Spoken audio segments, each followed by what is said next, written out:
I believe I'm recording. Yeah, I didn't think to provide wind protection, so who knows how this will work. It's a bit blustery. Anyway, I made this video the other day, but didn't have the proper lens on. But anyway, this one looks dirty. Anyway, yeah. I was thinking about the difference between psychology and philosophy. Actually, I didn't make that video. Yeah, this is a new one. Anyway, I mean, it doesn't matter. Anyway, so how much of what we are is our psychology, and how much of it is philosophical, a byproduct of knowledge and edification. And it's a kind of interesting. Can you actually separate these things? I mean, clearly, in my opinion, you can separate them in terms of function. The psychology fundamentally drives behavior, and no matter what your philosophy is, your psychology has to kind of agree with it, or you're not going to do anything. You're not going to, the organism isn't going to move unless the psychology says, oh yeah, I get that. It's compatible in some sense. So just thinking through things like honor and where that would come from, some sense of pride, and the fact that you can attack your sense of pride with knowledge that you've cheated or done something, stab somebody in the back. The old telltale heart kind of thing of guilt and, some mechanism of knowledge that even though you got away with it, let's say, you didn't get away with it because you know about it.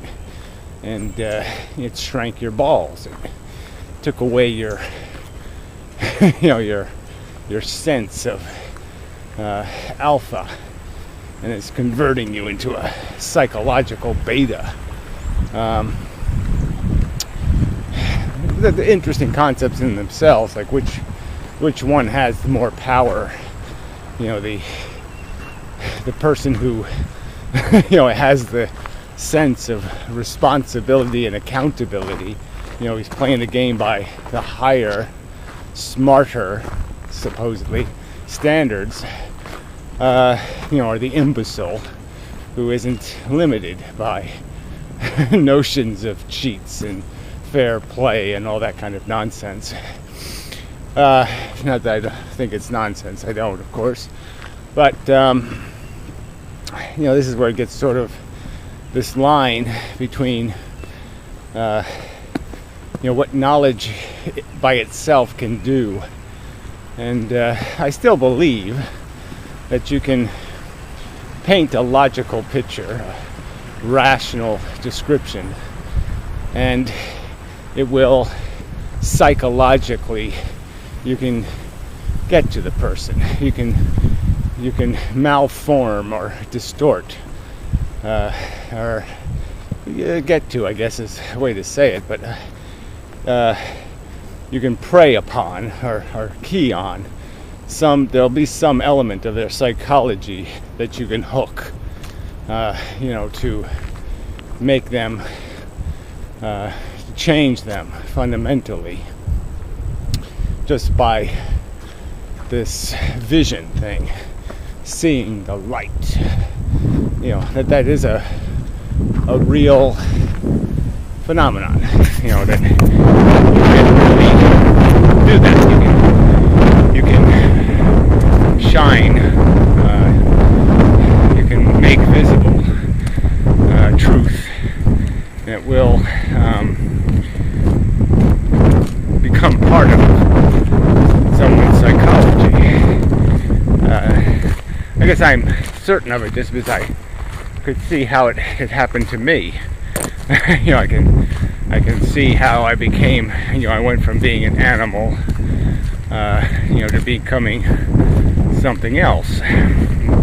Some people don't care for the thing I became, but nonetheless, it's a different animal than the animal I started off with, for certain. And I'm certainly distracted substantially by a whole bunch of ideas, a whole pile of principles, ideals that kind of nag me into trying to be better than it is my nature to be, let's say. That keep me focused on the fact that although I have no personal affection, for the future, it's a hard entity to even imagine.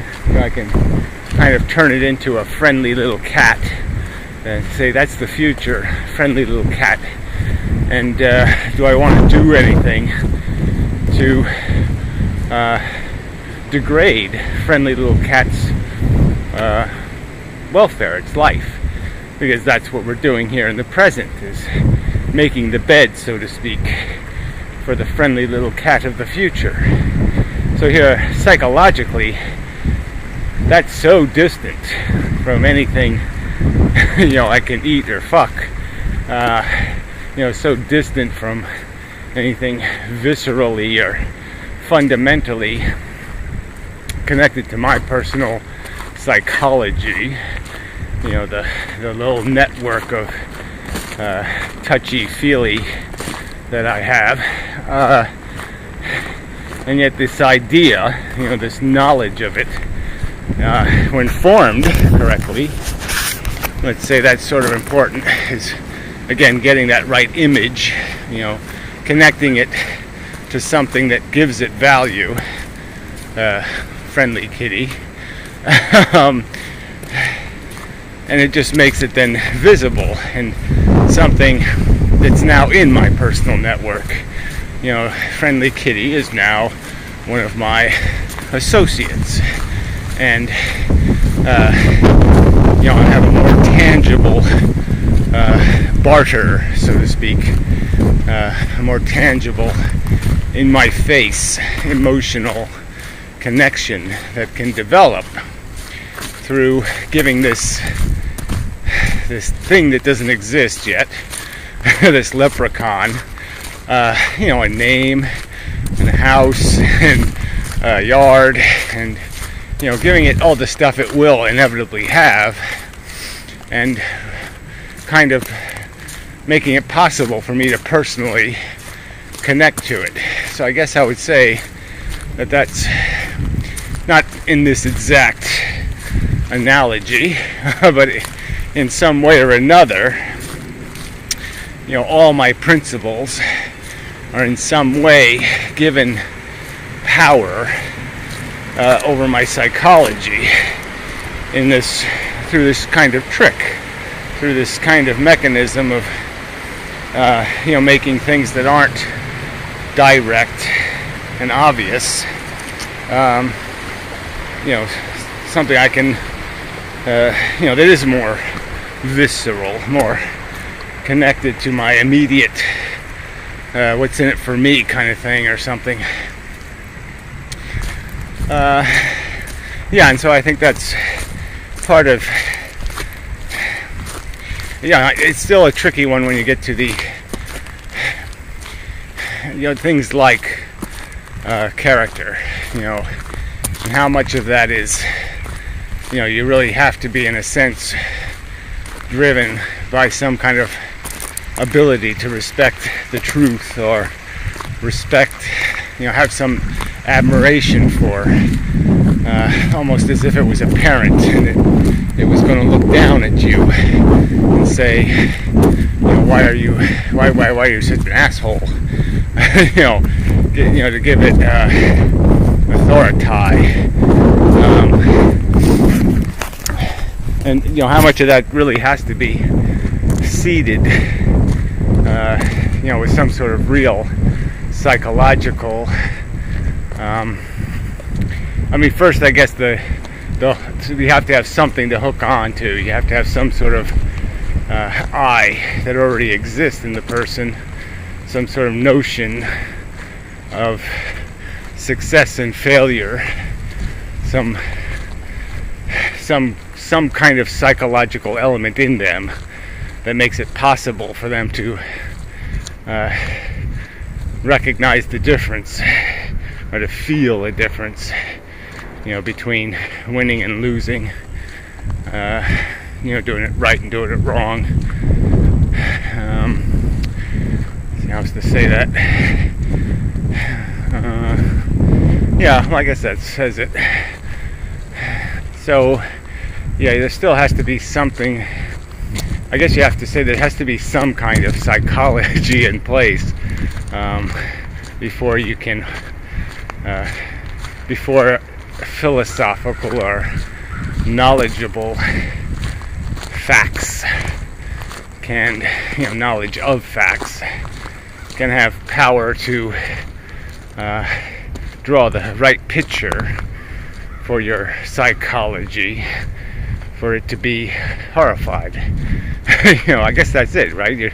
You kind of have to psychologically have a fear of something, the boogeyman, or something, for you to be able to migrate the identity of that emotion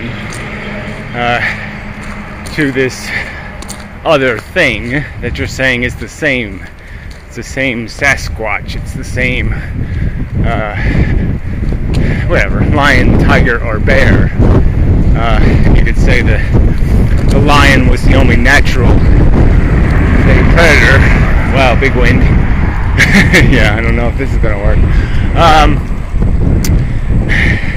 And, the tiger and the bear were just psychological, philosophical ideas that you were given knowledge of how they're the same thing. That, this honor thing, is, the same as winning or losing a fight or a battle. That you can't, climb Pride Rock and do your roaring, if you are given knowledge that you cheated to get there. Really windy. Ooh. Not enough shields in the world. Nope. Some guy taking pictures off the bridge. Not a great photography day, really. Cars singing. Anyway, singing badly. God. She's really badly.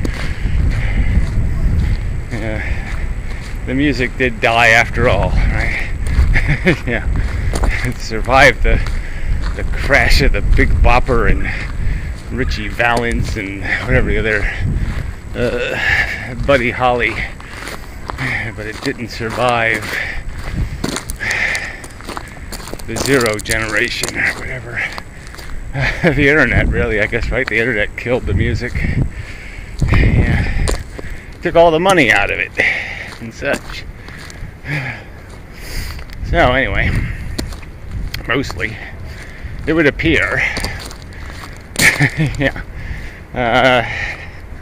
Anything else? Oh, my arm's getting tired. So anyway, this video might be horribly horrible, but I'll probably post it anyway because that's the kind of yeah, sorry. Yeah, I'm still an asshole. Trying to do better, trying to live up to my philosophical ideals of what I should do and be, but it's hard when you're, green and legless and, kind of scummy. Yeah, it's a lot to ask from a bug. Yeah. But really, that is not my nature. I'm sort of joking. My nature always was kind of struggling to, to be something, something good, something admirable. Yeah. So,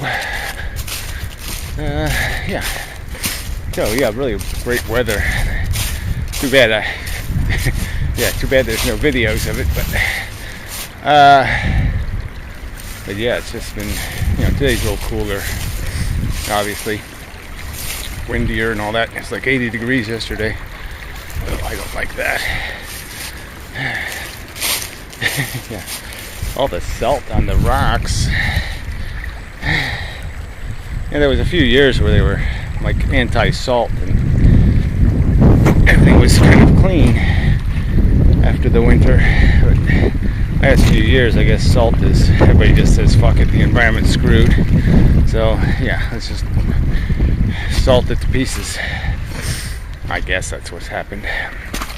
It's with everything else, Oil prices go down, everybody just decides, let's buy a preposterously huge truck or something. Anyway, no.